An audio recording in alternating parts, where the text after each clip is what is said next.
my guess would be a CBT. Let's start it off. What is a CBT? Oh, fucking hell. Didn't realise they're on the fucking corner. Shit, that is so fucking stupid. Oh, fuck that. Fucking designed for... Oh, wow. Whoever the fuck designed them, that set me off in a great fucking mood. CBT. What does CBT stand for? A word beginning with C, a word beginning with B, and a word beginning with T. I have no idea what those words are, so you're just going to have to find them out yourselves if you want to know. The big thing about a CBT, drum roll please. There is no test. You know, it's plain and simple really. You can't fail. Unless if, you know, you go on like the wrong side of the road and start pulling wheelies and stuff like that. But you cannot fail. I have been on the road for almost 2 years now. You know, almost coming up to a year on this machine, and then almost coming up to 2 years in general. And I can tell you, I have never done a single... That was my side of the road, but never mind. I have never done a single test. Ever. The only type of test I have done is my theory test for my car. That's it. That's the only type of test I've ever taken. And I've been riding on the road for 2 years. Just remember that when you're taking your CBT. There is no pass or fail mark, limit, thing you have to do. No. That's like your mod 1 and your mod 2 for your actual bike test. You know, for a CBT, there is nothing. So on both CBTs, because I did them twice with upgrading to a bike. The first one was, you know, first ever getting a ped, so it was learning to ride in general. The second one was simply learn how to do gears. So if you're starting to get a 50cc, they'll literally have a little training centre where they'll have a couple of cones or they'll have some markings. The first place I ever did it was proper pimped. It had traffic lights, signs, signals, junctions, it had the lot. My 2 instructors were a male and female couple, and they were both police motorcycle cops. So I thought that was pretty cool. So yeah, learned it from them. And the one thing I remember from that is the lady, when she showed up, if she wanted me to go in any direction, she would just shout, "Look at my big stupid hat." And I'm not gonna lie, it was a big stupid hat. It looked like she was wearing a blimmin' raccoon on her head. We just went out on a ride, and I had one instructor in front of me, one instructor behind me. We had walkie-talkies, and they literally said, "You do this, you do that, you turn left, you turn right." That's it.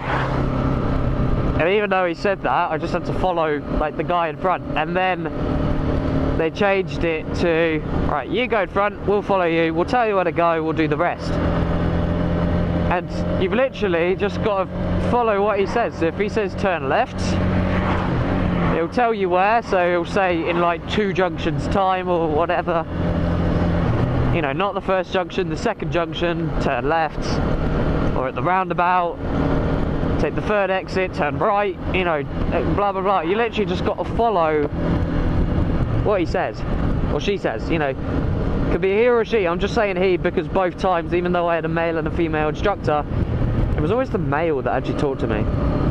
I found that interesting.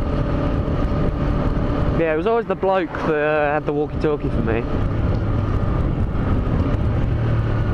Yeah, did that, they were comfortable, I could ride.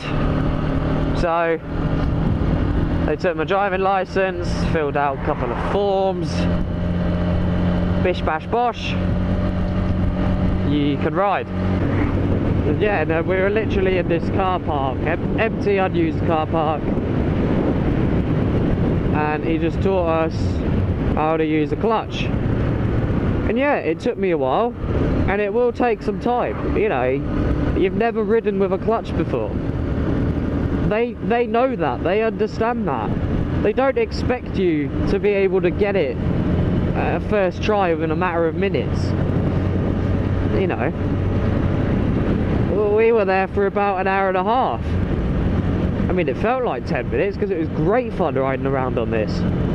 You know, first we were just getting used to it, easing off, then adding a bit of power, then we were riding around, then doing figure of eights, and then he started saying, okay, build up some speed, and then he'd want us to go faster along the long straight, and then we'd turn around, and then between two selected lines he'd want us to do some slow riding where he would stand and then he would walk and we would have to go at his walking pace. So we'd have to learn to use the clutch, you know, and he'd say, okay, good, off you go, and then you just build back on the power, go round, do it again. You know, it's not hard. It's really not. And then once you've done that, now you know how to use a clutch. He made us ride them back to, well, the other guy rode back, he rode my bike, and then I rode pillion. So I was on the passenger seat on my bike, and oh my god, that was scary as fuck. Then we went out and we went up to an industrial estate where there was, you know, junctions and this, that and the other, and we practiced emergency stops, all sorts of stuff. And because I was sort of trying to be a bit cheeky here, because we were doing emergency stops, I was going sort of slow on purpose, and he kept on saying to me, go on, go faster, go faster. You know, so I ended up doing it about 5 or 6 times just because I wasn't going fast enough. I was always trying to go that little bit slower just to make sure I'd do it, but you know, it doesn't matter. But that's the thing, we did it about 5 or 6 times, doesn't matter. Go on. Doesn't matter how many times you do it, we still did it.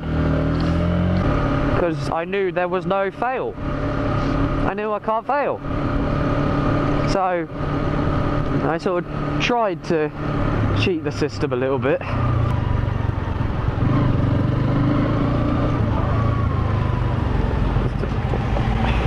That was ultimately the car's fault entirely. I don't know if you saw that.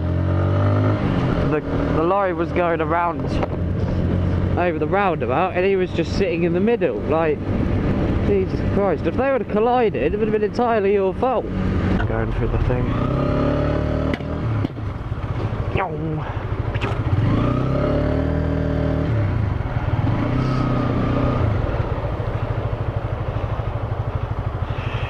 Alright, I'll see you lads late.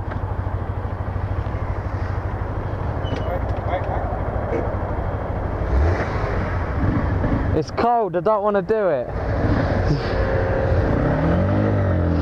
Is that it? Oh, my left ankle's freezing. My left ankle! Ugh.